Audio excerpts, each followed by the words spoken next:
I'm not saying all worship leaders don't love the Lord, but I am saying that there are worship leaders that don't love the Lord. Yeah. I see a lot of worship leaders, people in ministry. That's really the only time they've worshiped is when they're leading. What do you say to people who serve on a worship team who don't tithe?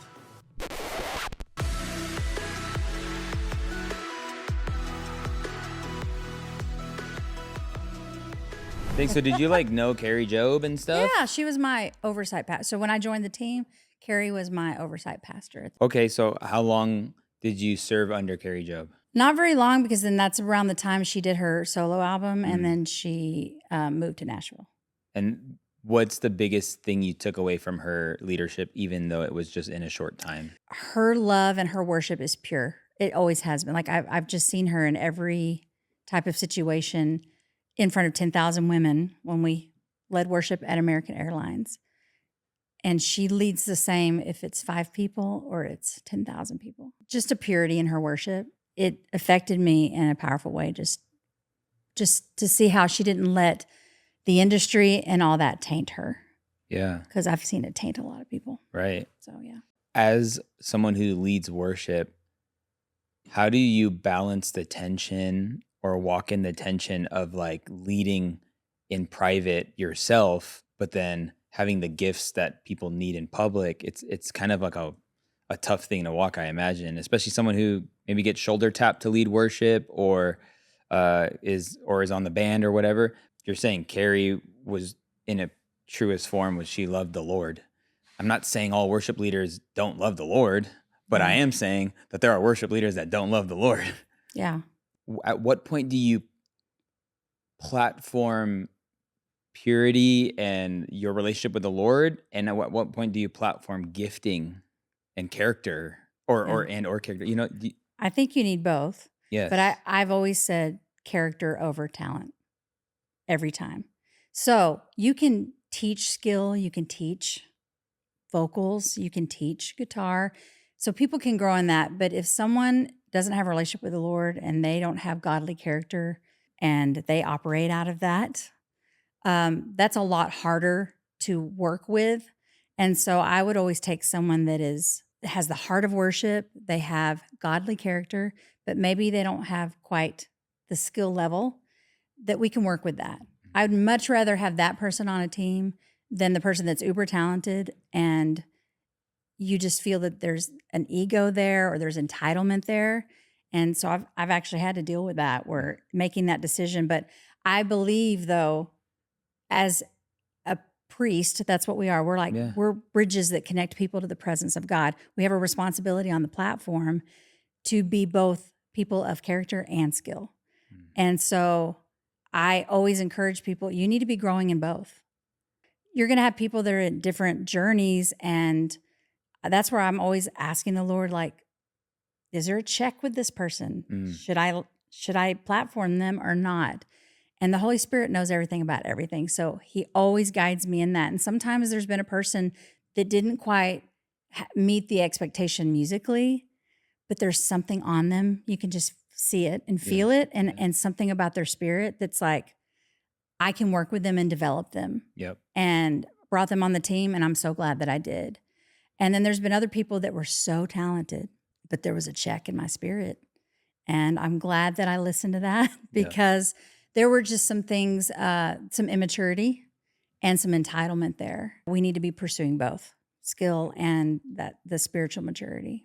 If I have a smaller church, I'm a pastor, I have someone leading worship who does a good job, they do show up, but I know on a character standpoint and a spiritual maturity standpoint, it's not quite there. If I take them off, worship won't be good on a Sunday. What do I do?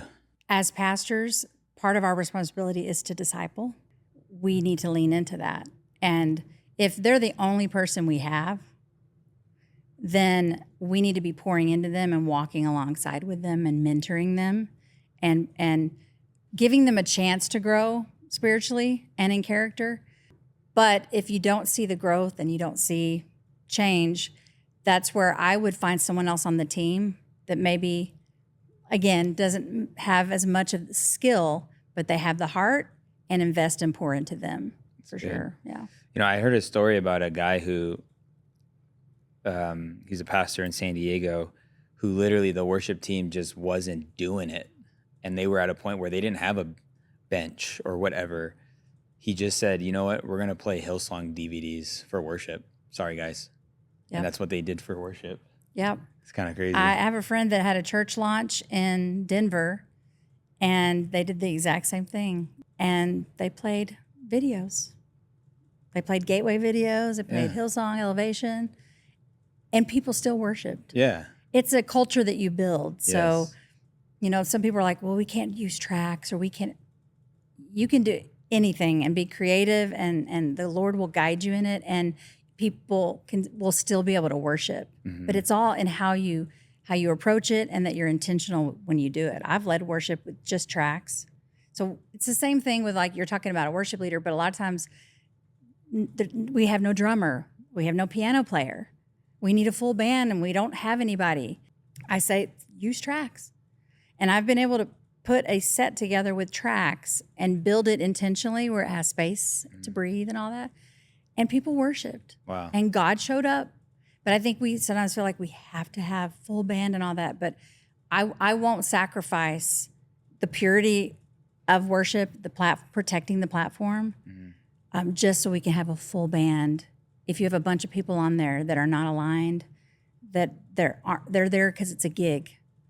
And I'm like, worship's not a gig. Yeah.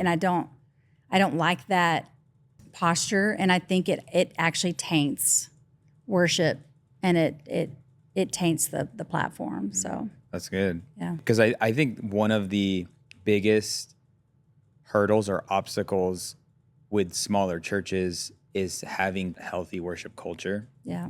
I think the concept of having healthy worship culture is pretty mature to even have, like, we need a healthy worship culture, because the first thing is to fix the problem, which is the void.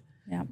Can you speak to a person who maybe is attending a church and they have a gift and they love the Lord, and how they could help lead in the capacity they're in to help shape because, like, should a church's worship culture come from the pastor, or should it come from somebody in the congregation or community? Well, it comes from the top. It always does. It comes from the head down, and the worship pastor or director needs to sit and decide, what does culture look like here in this house? And I talk to a lot of people that will say, oh, we need culture on our team. We need culture. We don't have any culture. And I say, there's no such thing as no culture, because it might be unhealthy or toxic, but there is a culture of some kind on every team. And that's not even just in the church world, like in business. Right. That it's the culture that you've tolerated and you've accepted and allowed. That's the culture you have. I tell leaders, you establish the culture through prayer, being led by the Holy Spirit. Like, Lord, what does our culture look like? And then also there are very specific characteristics of healthy culture, like unity, spirit of excellence, being Christ-centered, a culture of feedback and honor, respect, things like that. Those are all part of a healthy culture, but it comes from the top down. So you need to model the culture, but you also need to write it out in Habakkuk, write down the vision, make it plain, write it down, and then repeat it over and over, because it takes like 5 to 7 times to repeat something before 100. people actually get it and retain it. Right. So every chance you get, you're talking about the language, the culture, everything, the DNA of the team. It's written down. Everyone knows what to expect. They know the expectations of being on the team. But then the part of the individual is, if you're going to be a part of this team, you're empowered to carry the culture. So it does come from leadership, from the pastor, and ultimately the head pastor, executive pastor, because you want the vision of the worship team to align with the vision of the house, the church. Right. Give it to your team to carry out and empower them to carry the culture. And then when new people come on, they see it working in these people, and they're like, oh, I want to be a part of that. Instead of it looking like these people are all part of different families, they're not speaking the same language. Yep. This does not look like the same culture. And I've been to churches where you talk to one person over here and one person over here, and you're like, are y'all on the same worship team? Yeah. So definitely it's something that if you want to be a part of a team, you have a gift, then you find out what the culture is. And if you're in agreement and you're aligned with it, you sign off on it, then you carry the culture through your modeling and your behavior and stuff. Yeah. What would you say is the difference between culture and values? I think culture is definitely language that you use. It is a set of beliefs. That's what culture is. It's a set of beliefs and behaviors. Values, it's a statement. It's like a mission statement. And I know a lot of churches have like, these are our 5 values. We build people, we equip, we send out. These are our values, which feeds into the culture. But the culture is more of this bigger umbrella. Yeah. And bigger culture pieces, like we have processes and systems. This is what they look like. This is the language we use, especially multi-campus churches. If you go to another campus, it might have a different vibe, but you're like, this is the same family. I know this is the part of the same church because it's the culture. And then you also have the overarching vision. What's the vision of the house? To win the lost. And then I encourage worship leaders, tap into that vision. And what does that look like for the worship team? For the role and responsibility you have as Levites, as priests? How does the worship culture and the worship mission tie into the overarching mission of the house? Yeah. Good. Yeah. I mean, something I've learned about the topic of both culture and leadership, being in ministry for 12, 13 years, has been that culture and leadership are things people teach on, but like implementing and practicing is you can't teach it. Like it's not, you're not doing by teaching. Yeah. You're not doing culture by teaching culture. You're not doing leadership by teaching leadership. Yeah. I think there is sometimes a disconnect because I define culture as subculture. What culture is subculture, meaning culture isn't what our staff meeting is and what we talk about is the culture. Culture is what happens when we close the door and executive pastor walks out and the conversation that takes place in that moment. That's the culture right now. And then the same with leadership. It's like, I've just seen people just like love leadership, but don't like love development. The thing you help people with and churches with is it's so multi-layered. It's insane. Yeah. Because of the competency and the character piece, because of the spiritual maturity and a new Christian, love the Lord, they're new. Yeah. Like how long after a person who is saved, who could sing or play an instrument really well, should be on a platform? Yeah. You can't put the same time frame on every person. It's case by case.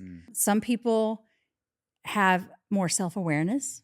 There's other things that we factor in, self-awareness and the spiritual maturity and gifting. And there are a lot of people that have been platformed too soon. And the worship leader, worship pastor, director regretted it because they had a need. Oh, we need this position filled. They saw more of a position than a person. And I think sometimes we do a disservice to new Christians by putting them on the platform too soon. We really need to be developing them, discipling them, and making sure they know the culture, they know the expectations, and helping them grow.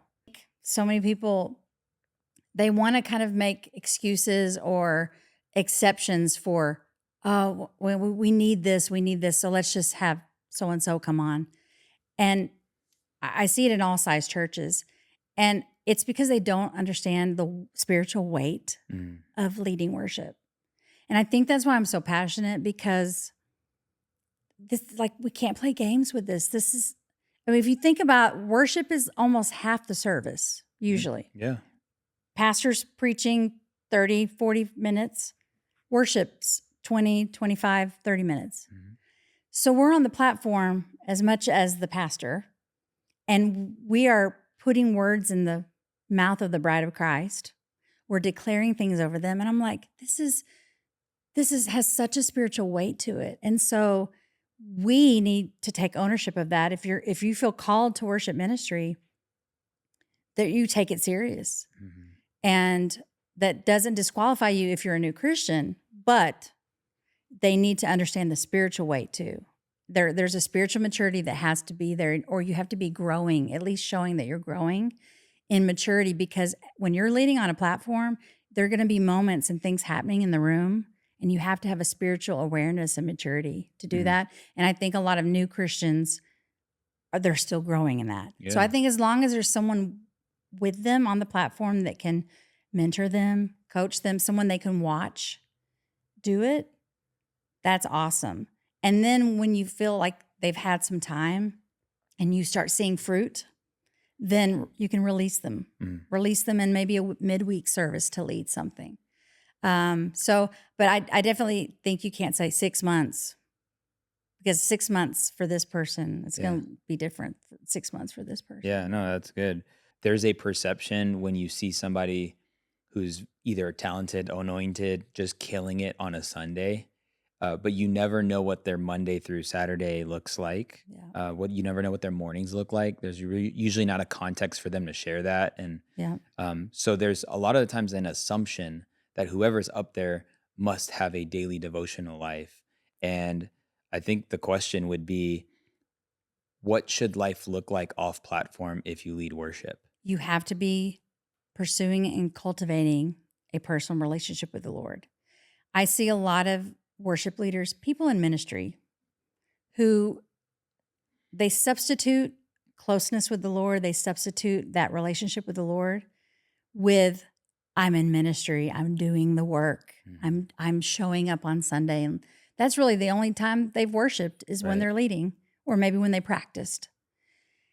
And it's really sad because we can't lead from a place of overflow on the platform if we haven't been in that secret place leading up. Mm. And I've been there and I've tried, and it falls flat every time because I'm doing it in my own strength and I'm striving in it. And I'm really working hard. I just feel like I'm putting a lot of effort in because I'm not operating out of overflow. But when a worship leader is spending time with the Lord, and just in conversation, I've heard you talk about this where, it's not, we may not spend 2 hours in prayer, but you're spending all day off and on just having conversations with the Lord. Mhm. Hey, what do you think I should do about this? Or I'm always talking to him. Mhm. And every day cultivating and pursuing through the word of God, having personal worship time, because you cannot lead people publicly where you haven't been privately. You can't. And I think of it as a tour guide. Like if you go on vacation and hired a tour guide to take you to one of the sites, like would you hire somebody that had never been to that place, never walked the trails, never studied the history of it? You wouldn't. You Right. wouldn't pay someone who'd never been there. We're leading people in holy moments.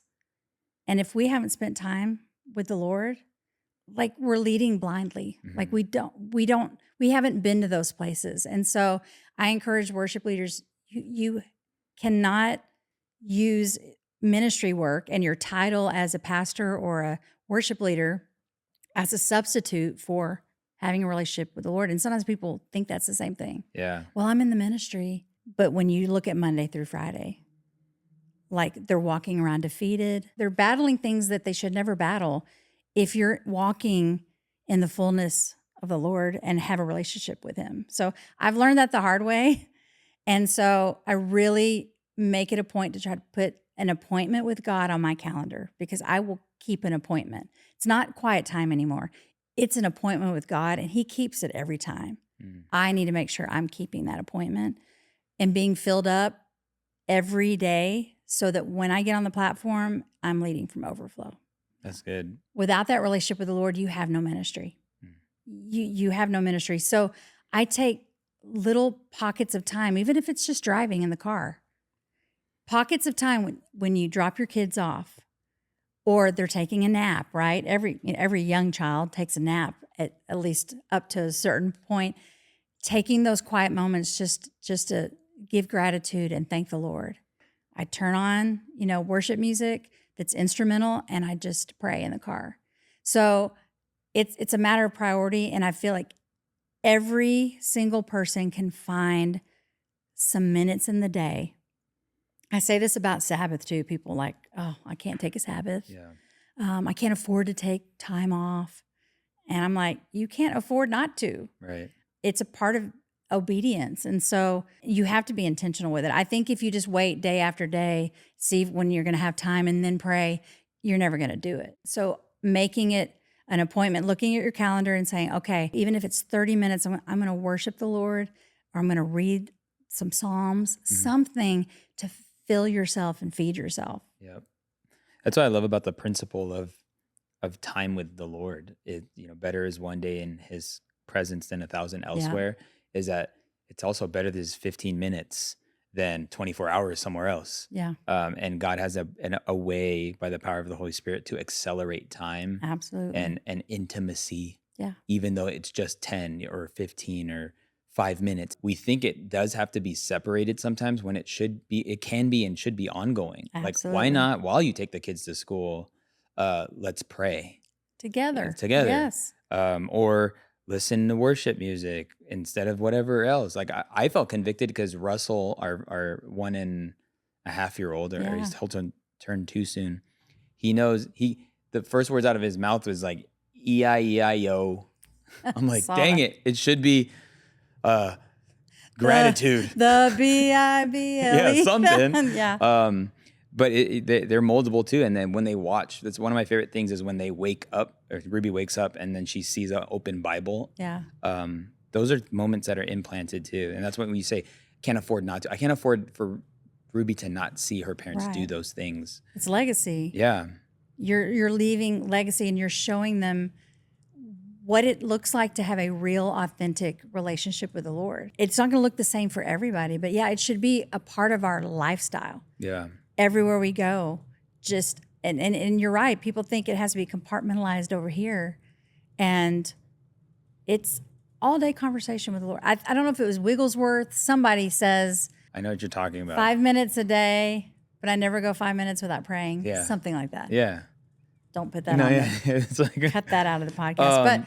But it's good. That's the mindset I have now, where I used to be like, oh, my quiet time has to be this. Right. Oh, and I have a candle lit, and I have like, if I have an appointment, I'm driving, I am just talking to the Lord about everything, and I'm telling him how wonderful he is and how awesome he is, and I'm quoting scripture. I don't even have my Bible with me, but because I've read it, Yep. and I speak and declare scripture over my life every day. We do the same declarations every single day. No weapon formed against me will prosper. Nothing by any means shall harm me. I am strong in the Lord and the power of his might. We're speaking that all day long. And that is edifying and building us up. So good. And anyone can do that. They can do it while they're doing the laundry. They can do it while they're cooking. It just has to be intentional. Yep. They just got to do it. Are you looking for a place where you can find real community with other worship leaders? A place where you can celebrate wins, encourage each other, and ask the hard questions that everyone faces in ministry? Well, that place is the Worship Life Collective, a free worship community on School for worship pastors, directors, and leaders. Find everything a worship leader needs without the chaos and randomness of Facebook groups. Inside, you'll find a community of worshipers just like you, with real questions and answers and insight to help you with the ins and outs of ministry. Also, there's a classroom with lots of resources by topic, including a vocal gargle recipe, vocal health and technique videos that will help you grow in skill. We also have monthly calls where we get together and we share what God's doing in each other's lives, Q&A, or bring in special guest experts. So come be a part of the Worship Life Collective, where we equip and empower you to lead boldly and passionately so people can experience the presence of God. The link will be in the description. Now, back to the podcast. For a worship leader who feels guilty for calling more out of their team, or feels guilty for adding more time, maybe it's like the rehearsals, then the practice before the service, then it's the all day. Like, can you speak to somebody who feels like kind of they're shy to ask big, or they feel bad for asking? They have to go back to the why. Your people need a why. If they know the why, they know the vision and the heart behind it, they're going to be more apt to engage and contribute and commit. And I think too many times worship leaders and pastors just have rehearsal time and schedules and expect people to be there, but they don't cast vision for the heart behind it. Is it because we want to do things with a spirit of excellence? And in order for us to do things with excellence, because that's what the Lord deserves, we need to spend a little extra time rehearsing this. Yep. Or we're asking you to prepare and practice at home because we don't have a midweek rehearsal and we're just coming in. That's what our church does. We come in on Sunday morning. So there's an expectation. You're practicing on your own and you're showing up Sunday prepared, but it's because we want to do things with excellence and really understanding what excellence is and what it's not. It's not perfection. And it's done out of love. We want to do things excellent because we love God and we love people. We want to serve people well. We want to steward our gifts well. And it's doing the best with what you have. Yep. Doing the best with what's in your hands. And I think everyone can agree, yes, I want to do that. I want to give my best. And so I always say, if you're struggling getting people to show up, to commit, or you're feeling guilty about it, make sure that you keep the why before them, because the why is what's going to cause them to connect with that. It's not just, oh, another rehearsal. It's, wait a minute, I'm a priest. I have a responsibility and the spiritual weight that I carry when I'm on the platform, and I need to sharpen my weapon. I need to be prepared. And if that means a rehearsal, if that means we need to show up early, but the leaders have to cast that vision. Yeah. Yeah. That's really good. I found like even in my lane, you feel guilty oftentimes because there isn't even good celebration. So it's like it's the deposits and the withdrawals. Like, when's the last time we celebrated? And a lot of times you can use a celebration to maximize a why. Yeah. Look how many people got saved. Look how many people signed up. Look how many people responded. And like, this is why we do what we do. So it's celebrating, acknowledging, and all that stuff. It makes the ask less hard. But then there's also the conviction behind what it is you're asking. It's like when you know that deep down, like you're actually robbing people by not asking big of them based on them not being able to experience the potential that they have, or pushing them and to see if, like, you know, how often do people not get to experience their own capacity simply because they weren't asked, you know? Right. They weren't called up. They weren't called up. And that's part of our responsibility, is to call destiny out of them, pull it out of them, to see the gold and to pull it out, to dig it up. People know, who've been around me for any length of time, especially at Gateway, I was over like coaching and development. I didn't make it just about, okay, you need to do this, you need to do this better. No, it was the why of, there's so much potential in you. And God's given you such an incredible gift, and calling it out of them and kind of pushing them, though, to not be complacent where they're at. Yep. Because I see a lot of worship teams, they're just doing the thing. They're just, making it. Yep. And it's like, you were made for so much more. And also, don't you want more for your congregation? Right. Don't you want them to experience the presence of God in the best way possible? Well, it starts with the team. Yep. It starts with the team, and then it's going to be contagious, and it's going to flow out into the congregation. So good.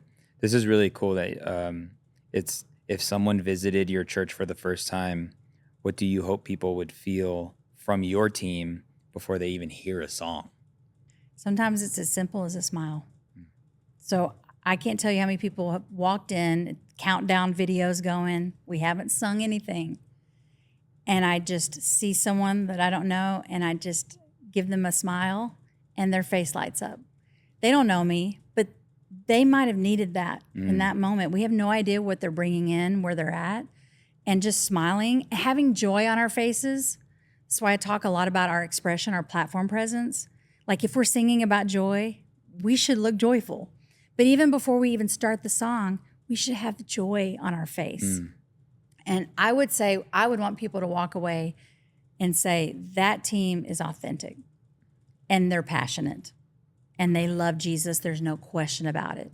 I say one of the biggest compliments you could get as a worship team is people say, we didn't see them, we just saw the presence of God. There's been times David and I visited churches and the worship was just powerful. And we'd be like, did you notice anybody on that platform? Know what they were wearing, what they looked like? Did you notice any? I said, I couldn't tell you anything about anybody on that platform because the presence of God was so strong and they just reflected and pointed people to Jesus. And I was like, that is the difference when you might have something that's more distracting over here, Yep. lack of preparation, lack of, readiness, leadership. And then over here, people who are just reflecting Jesus. Yeah. That's so And good. and so I would want people to walk away and say, they are authentic. They love Jesus. They are passionate about what they're doing. Yeah. I mean, what's funny is because there's a stigma or a pattern of even musicians, they just don't look excited. Nope. Now, sometimes that's a personality thing. Yeah. Sometimes it's like they are excited. They're jamming, but in their face, they don't know it's showing. And I think drummers get it the worst. They people give them a hard time because their responsibility, it's pretty intense. But we have a friend who is a drummer and he worships like no one I've ever seen. From the drums, he is excellent at drumming, one of the best drummers I know. Very prepared, has all his iPad notes, knows his stuff. But because he knows his stuff so well and he prepares, he is free to worship. He's not like staring at everything. He might look at it as a reference. But this is what I encourage people. If you know your music, you know your lyrics, you're free to worship. You're free to pay attention to what's going on in the room and you can worship freely. But if you're glued to your iPad, your music, you're going to be staring at that, so you're not engaging. Yep. Or you just look mad or you're so focused on your notes that you're playing. But this drummer, I mean, we've seen him just with his hands up, like during a moment where the drums aren't playing, he's just worshiping. He's singing along. He'll get off the platform and he'll be hoarse because he's sang so loud while he's playing the drums. So you can worship and play an instrument. Yeah. But we do have to talk a lot to the musicians like, hey, make sure you smile. Yeah. There are people out there that we're leading. Right. So this is a horizontal and vertical leadership. Yep. It's not just I'm in my own worship moment. And it's also not, oh, there's people out here and we're so focused on them that we don't worship. Yep. You have to know how to do both. And it's a process of learning how to do that. I was guilty of this. I used to look so mad, so stressed. I had like the furrowed brow, and I had one of my pastors who I love and respect give me feedback. And he was like, hey, you look mad. Yeah. And I'm like, well, I'm just passionate. But it was almost off-putting. Yeah. And I watched videos and I was like, if I was sitting in the congregation, I wouldn't connect with that person. And I intentionally changed my countenance and paid attention to that, lifted my eyes, smiled, and just every time I catch myself going back to the serious face, I would change it. That's And good. now it's just part of who I am.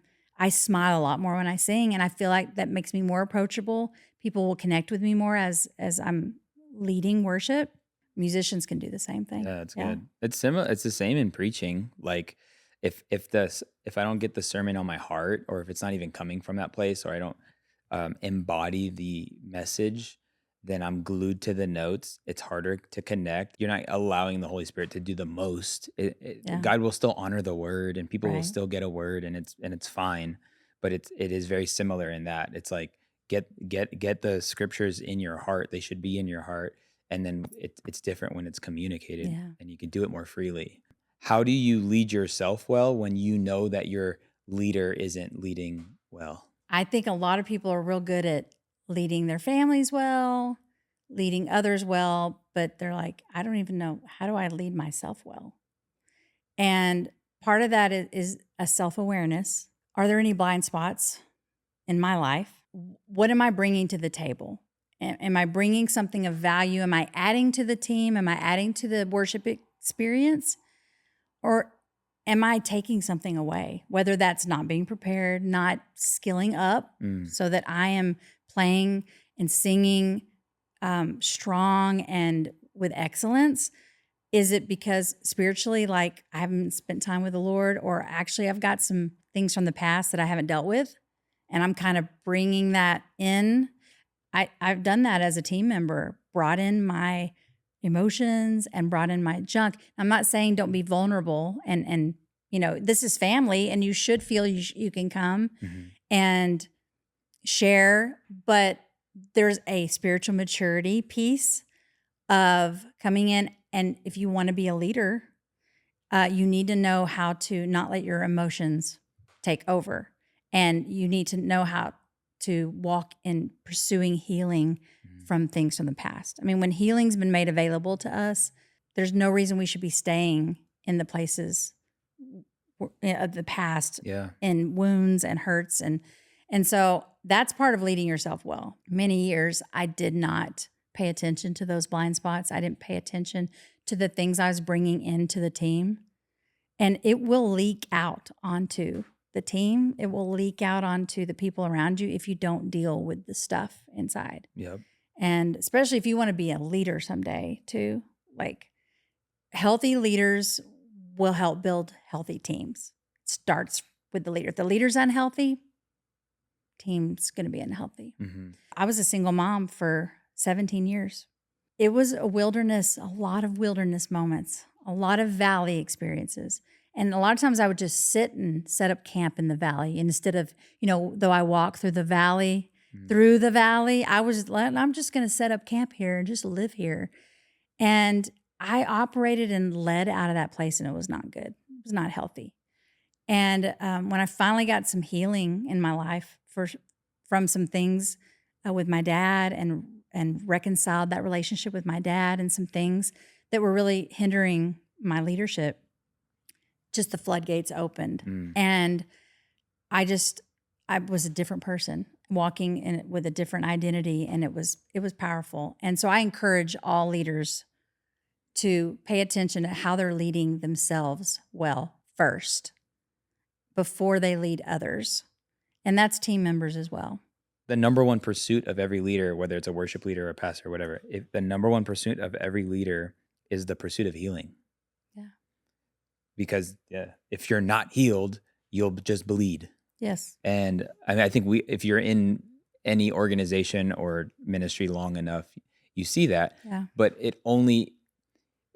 and what's crazy is it doesn't even mean you need to be healed. It just means you need to be in pursuit. And there's a constant pursuit of get this out of me, search my heart, right. Oh Lord. And so, I just feel like that is such a great unlock, because it doesn't matter who you are. If you self-identify as a leader, what you need to pursue healing. Yeah. And if someone doesn't think they do, then it's okay, well, now we got pride. Okay. And because when you're healed, then all those other things they will start taking care of themselves. Yes. But most everything comes from a wound that you're projecting out of that is not healed. So I'm so thankful I was in an environment and a church that pursued healing and for champion people. it. Yes. It's because even for men, it's hard for us to communicate that we're weak. We have a men's conference on Saturday. It's a 3-hour ordeal. And the way we've been promoting it is on a weekend. Hey, men, scan the QR code. This is free. We're going to have a guest speaker. It's awesome. No men is going like this because it's undignifying to say I need help as a man. But that's why culturally, to create a place where healing is celebrated, where healing is encouraged. Because I grew up in a church during the time I was there. I felt like the demand was on perfection and platforming and presenting yourself really well. How things looked mattered, not, hey, how are you? How's your heart? How are you doing? I'm finding those questions are so powerful. They don't even need like a perfect answer. They just need to be asked. You can have all the bells and whistles, you can have all the great gear, you can have the best talented team, but if you're an unhealthy leader, none of that matters, because it will leak out. It will bleed out Yeah, onto your team and then eventually into your church. you're right. Yes, it's great to have all those things and to pursue excellence and to build the team and develop, but you need to look first at the type of leader you are and make sure you're healthy Yeah. and pursue healing. And it's a constant day to day. I mean, Oh, it never ends. I think, like, I'm healed of this, but then I'll be like, yeah, I didn't know that was there. right. It's an onion. It really Yeah. is. And then life keeps happening. And as long as life keeps happening, Yeah. you need to pursue healing. Like, Right. when That's did you awesome. know you were called to lead worship or even just go all in on this? I was 16 years old, and I was part of a great youth group, and we had just taken a mission trip to Arizona, Phoenix, working with Tommy Barnett's church and helping with the homeless there. And that mission trip changed my life. And I helped with the worship on that trip. And on that trip, the Lord said, "You're called into music ministry." Didn't know what that looked like. I was 16, but I thought, I love to see people experience the presence of God. I want to be a part of this. And I knew I had a musical gift. I mean, I grew up singing my whole life. And so I was like, well, this just makes sense. But I always say sometimes you also need just that confirmation from other people. And there were people trusted leaders who spoke into me and saw that on me and spoke that over me. And so I started leading in my youth group. And then at 20 years old, found myself as a worship leader of a large youth group and a choir director. So I just fell in love with just seeing people light up singing about Jesus. And I think as I've gone through the years, it's changed, it's morphed for me. I'm realizing now more just that spiritual weight. Like, it's not just singing about Jesus, Right. like what's happening in the room. And music's a vehicle. Music is a way that we express worship, but worship can be so many things. Yeah. It's love expressed. So that's dancing, painting, building, cooking, whatever you're doing to express love to the Lord. But music was my vehicle. But it was just to see how the Lord has just brought revelation to me. It's so much more than music. And to see people encounter God and receive healing in worship, restoration, marriages restored in worship. People just get freedom in worship because His presence is there. And I say, so much can happen in His presence. Like, there's nothing like it. And I just knew I wanted to do that for the rest of my life. And here I am, 40 years later, It's crazy. still doing it. And I love it. So good. If somebody was paid full time to be a worship leader or a worship director, what are some things that they can do during the week, or what should they be doing during the week? Because I see the struggle of, why would I pay somebody, and I'm from a pastor's standpoint, why would I pay somebody full time for 2 services a Sunday? But then you see churches with multiple people who are paid, Yeah. So like, if you are a paid full-time worship director, what should your week consist of? I think part of it is you're building culture. What does the culture look like? That could be working on a handbook, a playbook, expectations for team members. What does it look like to build the team? Because you should be wanting to pour into other people, discipling people, helping people who have a gift of music get plugged in using their gifts. So you're equipping people. So that takes a lot of time. Most of my week was developing people and doing coaching and having evaluations, auditions, just building the team. And not building the team, so we can say we have this big worship team. No, it's about people, getting them plugged in to using their gifts where they're called. So we're helping people steward their gifts. You're reaching out to team members, communicating with them, checking in on them. So even if you had a team of 10 people, You want to send 10 emails, 10 texts, call 10 people, have connections, coffees with 10 people. That takes a lot of time. So you're doing that because you're shepherding, pastoring the team. Even if you don't have the title pastor, I know a lot of worship leaders that they're not called a pastor, but they're given the responsibility to lead a team. So I say you're still shepherding them. You don't have to have the title to have the heart to shepherd and love your team.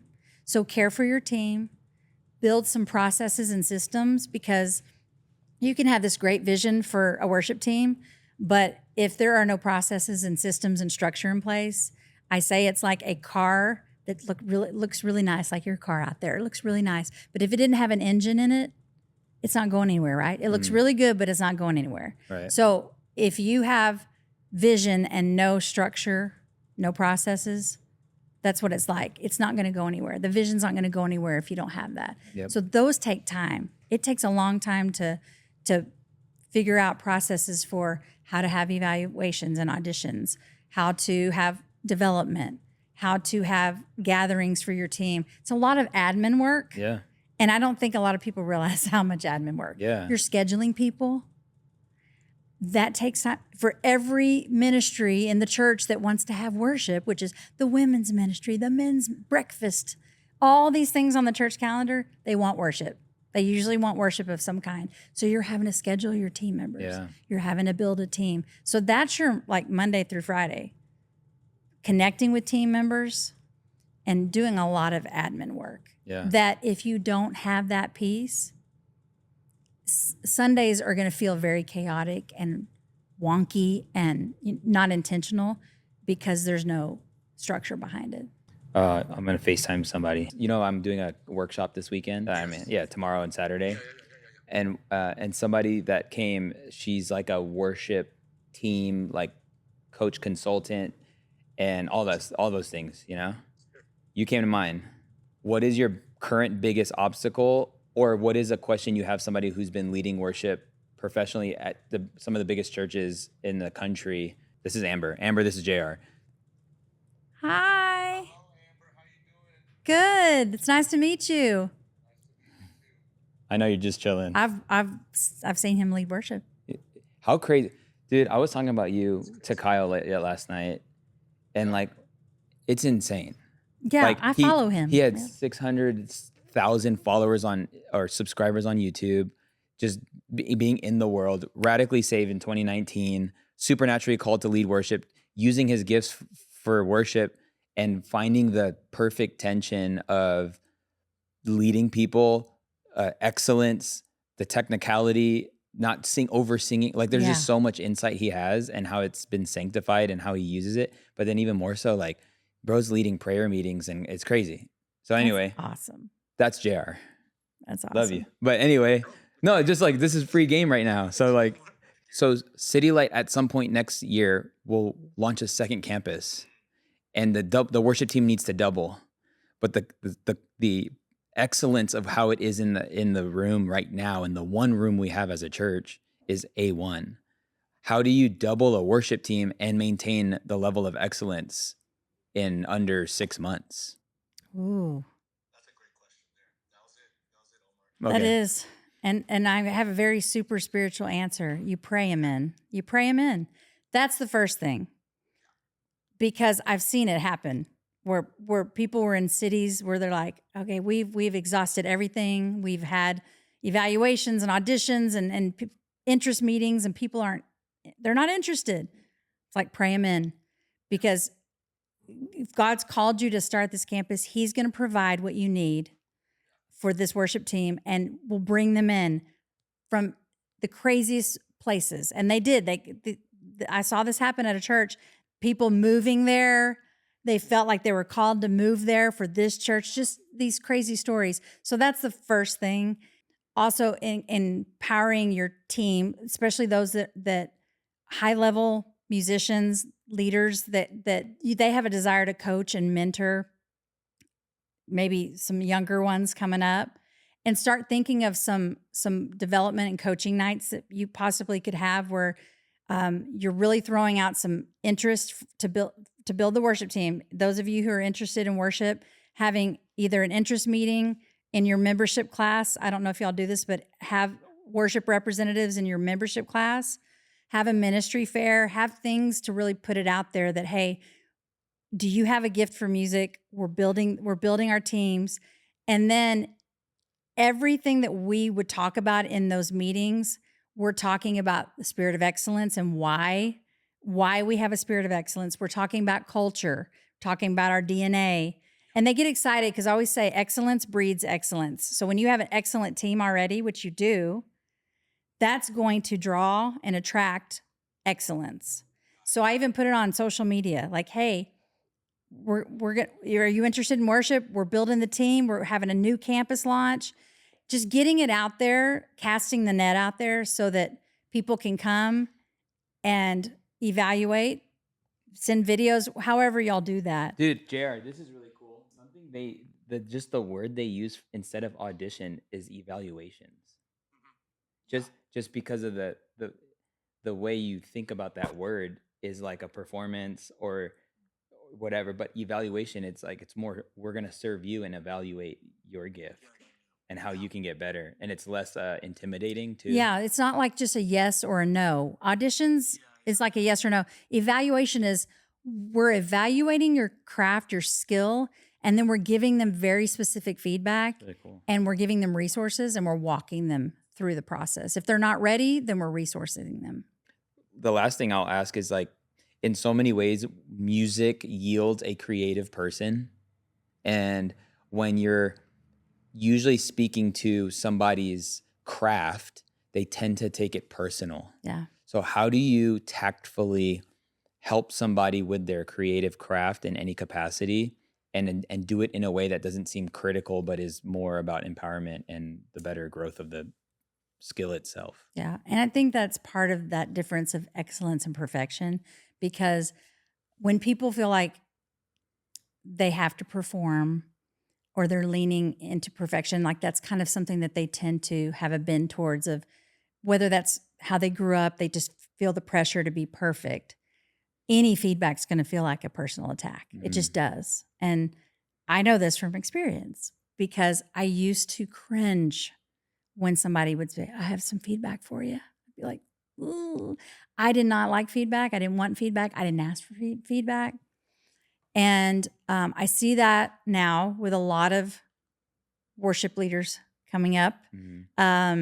They don't know how to ask for feedback, or they don't want to ask because they've had a bad experience, someone giving them feedback that was very shameful, hurtful, and they're still carrying that. Again, the whole pursuing healing. Yes. They're literally holding back on the platform because of something somebody said.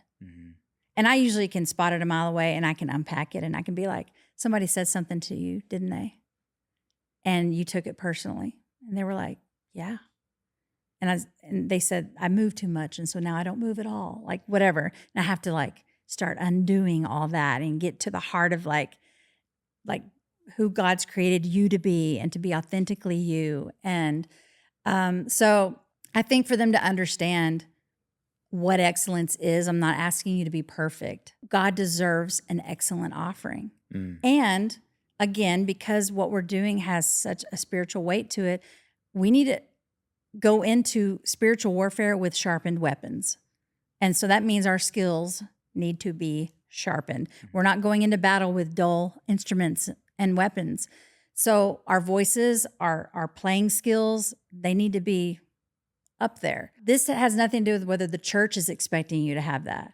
Yeah. Even if they didn't expect you to be on this certain level musically, you as a person, as a creative, should want to grow and be better. Like that's part of that leading yourself well. Yeah. But some people, they're just okay with just getting by. And so I'm just, again, pulling it out of them. Like, I don't want you to stay where you're at. So I'm going to give you some feedback. Yep. Because I got feedback and I'm a better worship leader because someone cared enough about me to give me feedback in a loving, kind, honest way. And so when people start getting used to healthy feedback and what that looks like, they thrive and they grow and they welcome it. Yeah.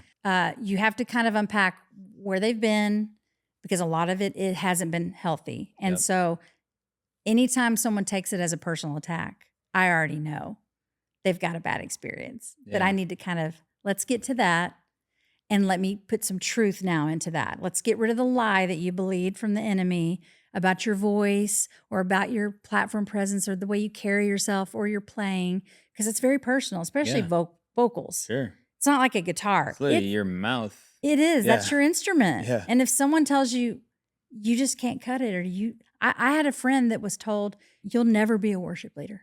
Someone told her in leadership, Yikes. you will never be a worship leader. Guess what? She's a worship leader. She's been leading some large spaces. That's cool. And does a great job. But she had to battle with that for a long time, and it held her back. Crazy. If there is a pushback on feedback, there's a root and there's a reason, and our responsibility is to get to the bottom of that so that they can be free to say, wow, like I'm healed of that, and now I welcome feedback. Give me feedback. Right. And that's where I'm at now personally. So good. Where I wasn't about to ask for feedback because I don't want to know. And I can still get that way sometimes, but it is so freeing to say, I'm not perfect. I'm a human and I need to be growing in my skills. So you show me something maybe I don't see. And when they're trusted leadership, that's the key too. Not everyone gives feedback in a healthy way. Right. Not everyone's empowered and trusted to give it. Yeah. So I always make sure you are around people that are trusted and that do it in a healthy way. It's great. Yeah.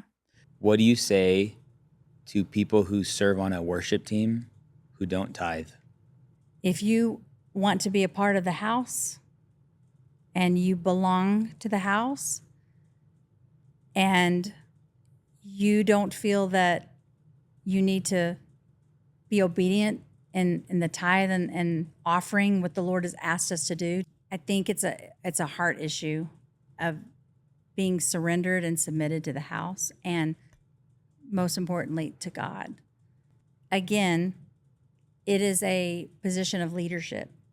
So just like the staff is required to be tithing because it's a principle of the house, it's a principle of the church, and of being a follower of Christ, and you're in ministry and you're a leader, the worship team, they're all worship leaders. Whether you play a guitar, play drums, you're a worship leader. You're on that platform, you're on a platform of influence. People see you.